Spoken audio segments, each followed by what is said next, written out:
Assalamualaikum dan selamat sejahtera. Hari ini saya akan cerita tentang feromon lalat buah. Seperti yang ada atas meja saya ni, satu rumah dia dan satu lagi dia punya feromon lalat buah tu sendiri. Okey, sebelum tu kita nak kena tahu kenapa kita kena pakai dua benda ni. Pertama, kalau kita selalu ada masalah, kalau kita tengok daripada luar tu, dia punya buah tu cantik. Tapi bila contoh mangga tu kita potong, memang dalam dia rosak. Memang ada hitam-hitam, ada telur. Lepas tu kalau contoh kita punya limau kasturi tu, dia punya buah tu tak sempat masak lagi, dia dah jatuh. Muda-muda keras-keras dah jatuh. Itu pun semua sebab lalat buah.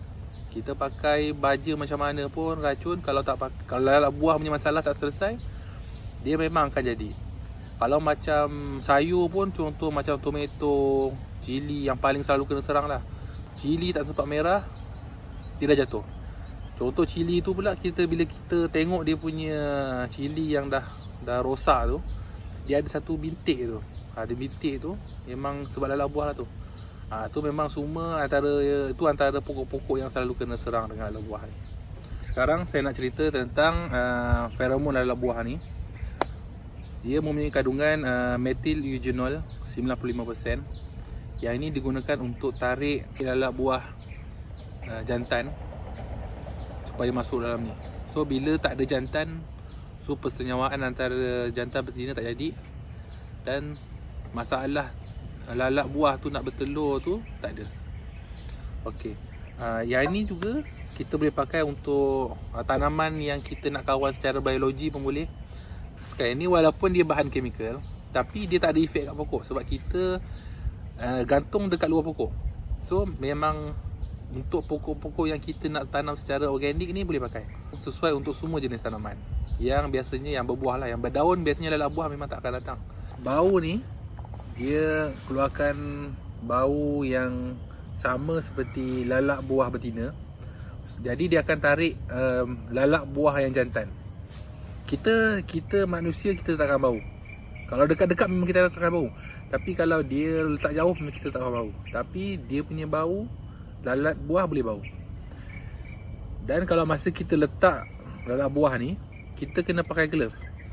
Kalau kita tak pakai glove, contoh terkena tangan, kita biar je, lalat buah tu memang akan datang kat tangan kita. Memang tak bahaya lah, tapi kita akan rasa tak selesa lah sebab lalat buah tu datang kat kita.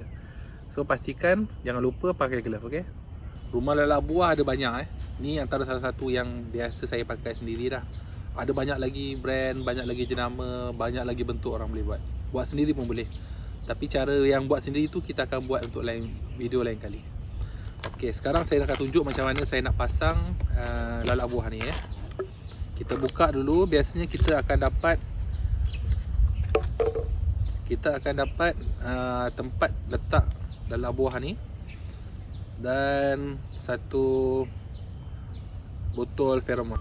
Okey, cara kita nak pasang ni, ni ada lubang sini. Okey, ni kita masukkan dalam ni. Kita masuk. Yang ni kita letak macam kita sapu minyak atar tu. Kita letak ni, kita sapukan kat kotak ni. Sapu sampai basah. Bila dah basah, kita masukkan balik. Okey, tutup rapat.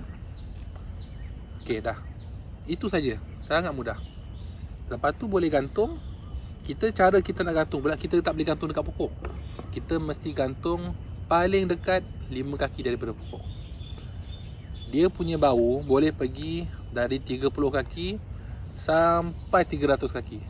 Tapi ikut brand. Brand yang saya pakai ni, dia boleh pergi dari 30 kaki sampai 70 kaki. Tapi tu semua bergantung dengan tempat tu.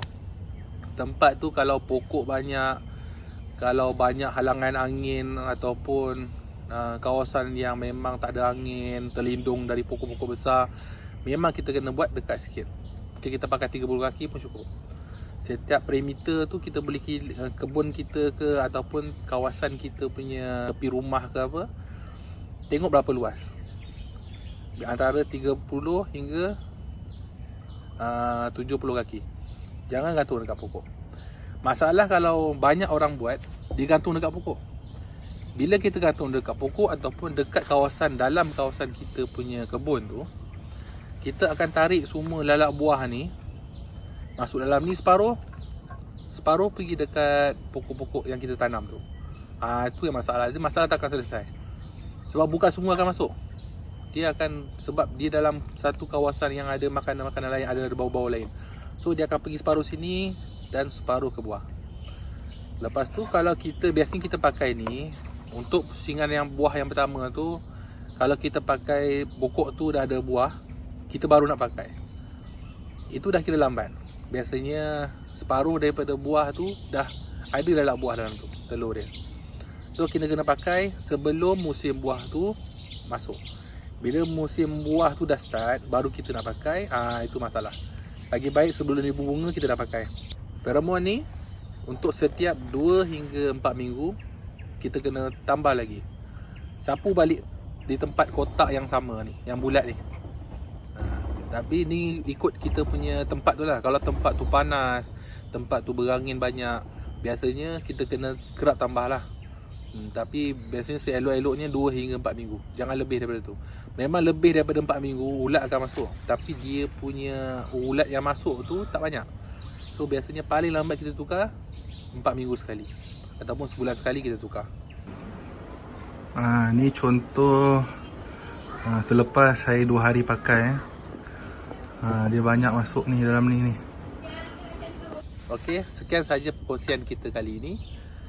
Kalau rasa video ni okey dan dapat memberi ilmu kepada semua orang, boleh share dan like dan follow saya punya channel.